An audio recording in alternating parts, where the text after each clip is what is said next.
Hello students, welcome to this lecture. So in this lecture we are going to see about I2C or I square C. It can be abbreviated as inter-integrated circuits. So it is a basic bus protocol which follows the standards of serial communication. So since this is going to be one of the synchronous serial communication protocol, it will be following the data line and the clock line. Also, this particular protocol is address based protocol because this protocol don't have any handshaking signals. So the confirmation of the communication is done only by address bus, address of slaves or the masters. I2C is a multi-master and multi-slave system, and it operates in half duplex mode as inherent in nature.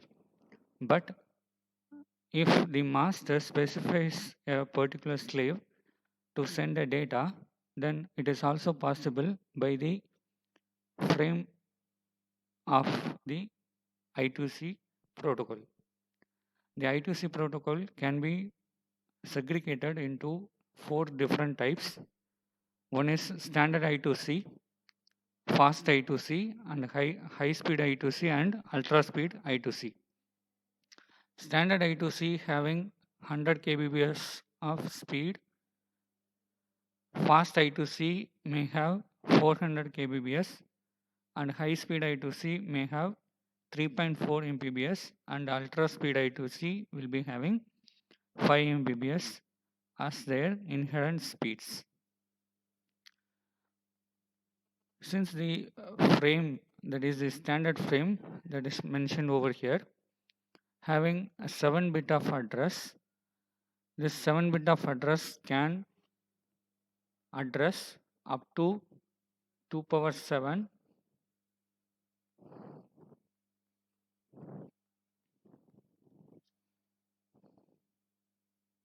up to 2 power 7, which is equal to 127 devices.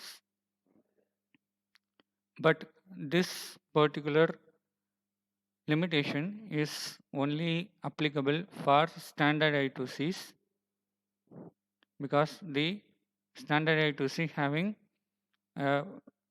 standard hardware so that it can address up to 127 devices.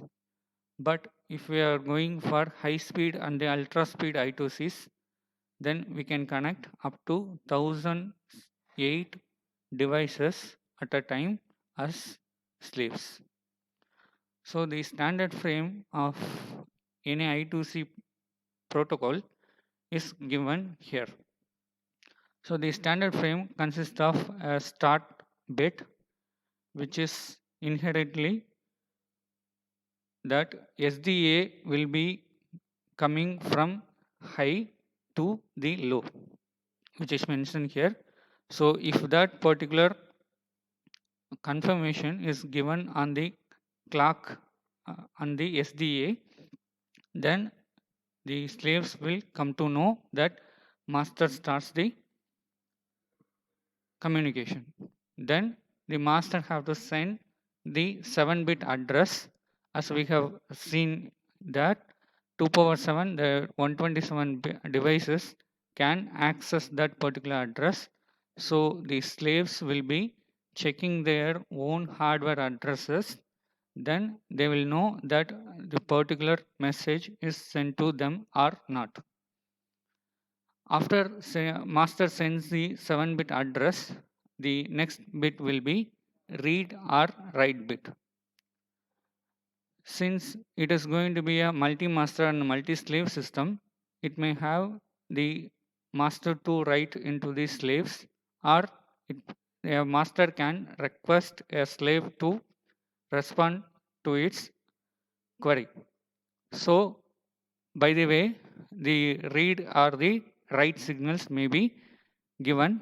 So if 0 is going to be available, then it is going to be read and if 1 is going to be, then it is going to be write. So if it is going to be read, then the master have to send the data. If it is going to be write, then the slave have to send the data. The next one will be the acknowledgement. So here two ways of uh, representing the acknowledgement is available.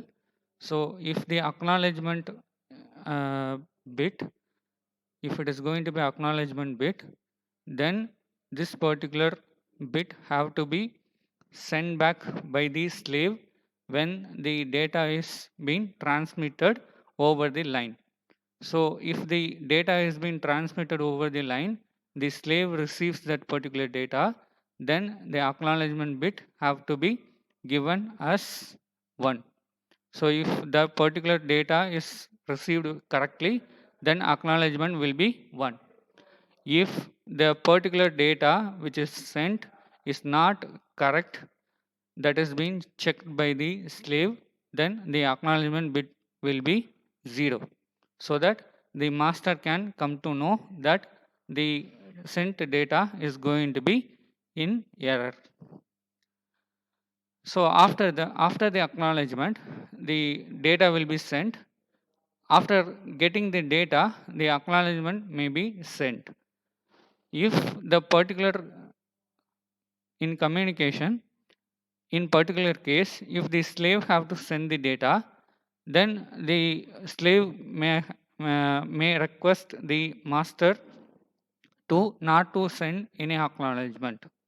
So for that, there will be a particular signal called no acknowledgement signal, where the master need not to give any acknowledgement. So at that time, the no acknowledgement signal can be given. So after sending the repeated 8-bit data over the line, the master can stop the communication. So the stop of the communication may be said as a transition from 0 to 1 over the SDA line, which is regarded as the stop bit. So the standard protocol, that is the connection of the particular master slave configuration, can be said like this. So master may have SDA and SCL lines, and slave also have SDA and SCL lines. So the corresponding data, that is the SDA pins, are being connected, and the clock pins can also be connected. So in the connection, we may have to connect the SDA and the SCL lines to the VCC. So that particular connection can be terminated with an standard resistance, which is going to be 4.7K resistors, so that the interferences or the crosstalks may be avoided. So by that way, this particular communication may be taken care. Thank you.